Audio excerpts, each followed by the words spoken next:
What's going on, guys? Mickle here, and in this video, we are covering some breaking Ripple and XRP news. Guys, another day, another insane find. I cannot believe the news cycle on Ripple and XRP. In this video, I'm going to show you guys something that absolutely blew my mind. One of Ripple's head litigators in the Ripple SEC case is currently working at the SEC. Yes, you heard that correctly. One of Ripple's lead litigators works at the SEC. If you didn't already think this thing was all a show, you guys will not believe this. Make sure you stick around for that. We also have some brand new statements out of Brad Garlinghouse himself, specifically around the Ripple SEC case. This is something you are not going to want to miss. Brad seems more confident than ever that Ripple is going to come out on top when this case is said and done, and he actually said something specifically that made me so bullish on the future of the cryptocurrency industry in the United States. Last of all, guys, like always, I'm going to show you what all the different lawyers are saying about this case right now. There is a ton of talk about settlement among all the lawyers following this case. I'm going to show you guys what feels like the consensus thus far, and you guys are gonna love it. Guys, if you are new to this channel or come here all the time, please take a second to hit the like and subscribe button down below. It goes such a long way in helping to support this channel, and it means so much to me. If you guys are looking for a good place to buy some XRP, make sure to check out the link in the description below. With that said though, let's jump right into it, and I hope you guys enjoy the content.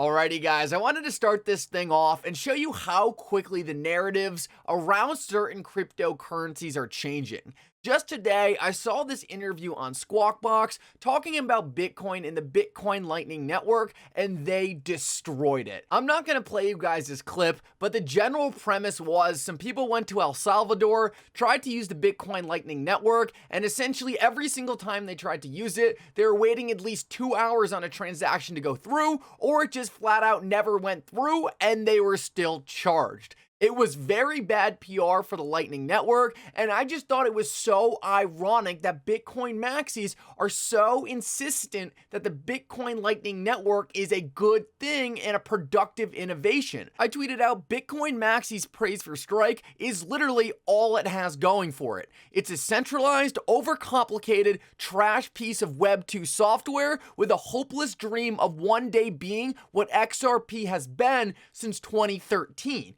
And that is exactly what Strike is. It is so funny how Bitcoin Maxis get so crazy about whether something meets their level of decentralization and then go out and promote a completely centralized way for Bitcoin to attempt to scale. But the funny thing about it is the Lightning Network just constantly fails. It does not help Bitcoin scale when all the transactions on Strike are taking longer than a normal Bitcoin transactions, and half the time aren't even working. It is so funny that these Bitcoin Maxis would try to promote these technologies that go against everything they claim they believe in, and then don't promote something that actually does what they believe in, which is XRP. And the best part about it is XRP has been doing it since 2013.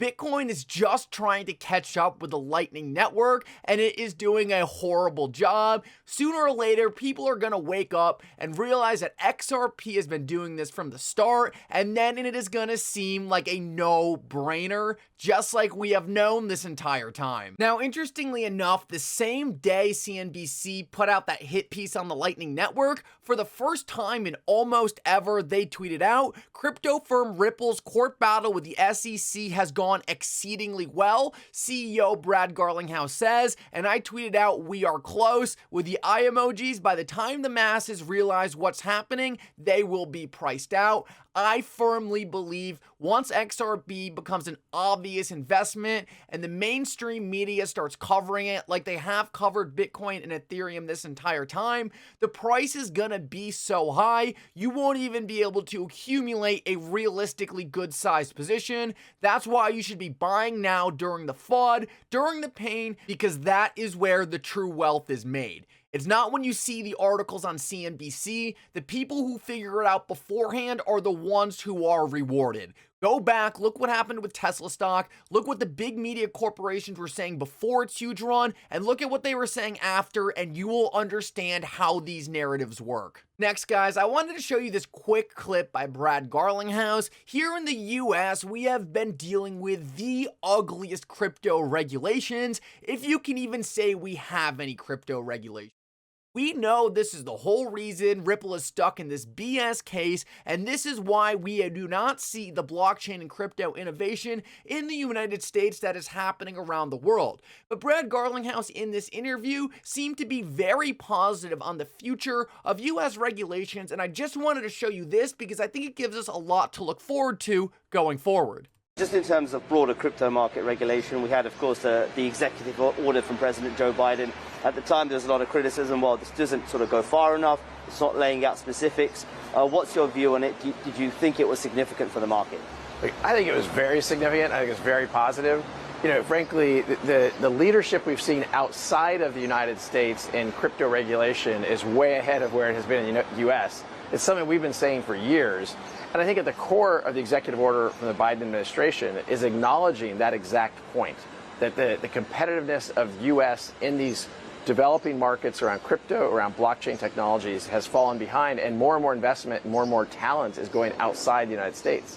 When entrepreneurs here in Paris talk to me about starting companies in the crypto space, one of the first things I'll recommend to them is you shouldn't start the company in the United States because there isn't that clarity. And so a lot of the hiring, even for Ripple, we'll hire over 300 people this year. Well over half of those I expect to be non-US based.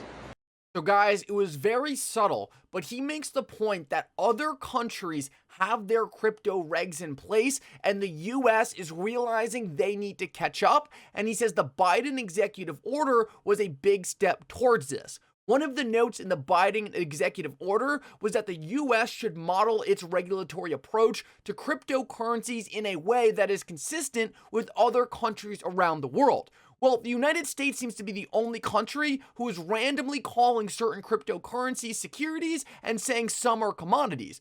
The rest of the world has decided that most of these things are commodities, and that looks like where Brad Garlinghouse thinks the US is going to go too. This is a very positive development, and the fact that Brad Garlinghouse is so positive about this executive order, I think is a really good sign for what is to come in the US crypto market. But even more exciting than that, in another interview Brad Garlinghouse was in today, he said the lawsuit has gone exceedingly well and much better than I could have hoped for when it began about 15 months ago. What an outstanding statement by Brad Garlinghouse. We know when this thing started, Brad Garlinghouse was already very confident that Ripple was going to come out on top. So the fact that he actually thinks the SEC case now is in a better place than he originally thought it would be is such a bullish statement, and I think tells us that we are very close to the resolution and clarity we have all been looking for as XRP holders. I think if Brad Garlinghouse is this confident on how well this case is going, there is no reason we shouldn't also be exceedingly confident that there is no doubt Ripple is going to come out on top and there is no way XRP will be declared a security. Absolutely money statement by Big BG right here, and I love it. Guys, this next thing I'm about to show you is a little mind melting, so hold on tight. From Stephen Hubert today, and I thought this was one of the strangest things I have seen since this lawsuit took place. He says, has anyone seen this? Matthew Solomon, Ripple's lawyer, who is actually the head lawyer, is participating at the SEC Enforcement Forum. I thought this was crazy, and if we take a look at this document, we can see right here Matthew Solomon, and this is an SEC Enforcement Forum. The reason this is so interesting, because right now these two parties, the SEC and Ripple, are in the hardest hitting portion of their negotiation to date. And right here we have Matthew Solomon going on stage and hanging out with the SEC Enforcement Division. Guys, the SEC is currently getting their butt kicked by Ripple in court, and we're supposed to believe that they are just hanging out with Ripple's lawyers on the side? Think of all the dirt Ripple's lawyers could get from the SEC lawyers if they were to be having casual conversations about anything going on. Yes, I know they probably aren't having casual conversations about the Ripple case, but just think how easy it would be for some information to slip. It makes me think more than ever that the SEC never really thought they were going to win this case, and more than anything, this entire case was just supposed to be a standard-setting case, a way to carve out rules through our judicial system rather than having lawmakers create them out of nowhere, standards that every single project can trust, standards that came from the court, ones defined in law, and not on the backs of some corrupt politician. That is always what I have thought, and it stems from the fact that we have seen people talking about this case happening before it was ever made public. Guys, at the end of the day though, whether or not you believe it was a setup, whether you believe it was corruption, a mix of both, or something entirely different, one thing is for sure: court cases end, the Ripple case will end, and Ripple is going to come out on top, and that involves the XRP you and I hold being declared a non-security in the US market, a legendary status that no other cryptocurrency will have. It is going to be monumental for the adoption of XRP and the price of the asset we own. Guys, thank you so much for coming. If you enjoyed this video, please like and subscribe. And for now, Mickle out.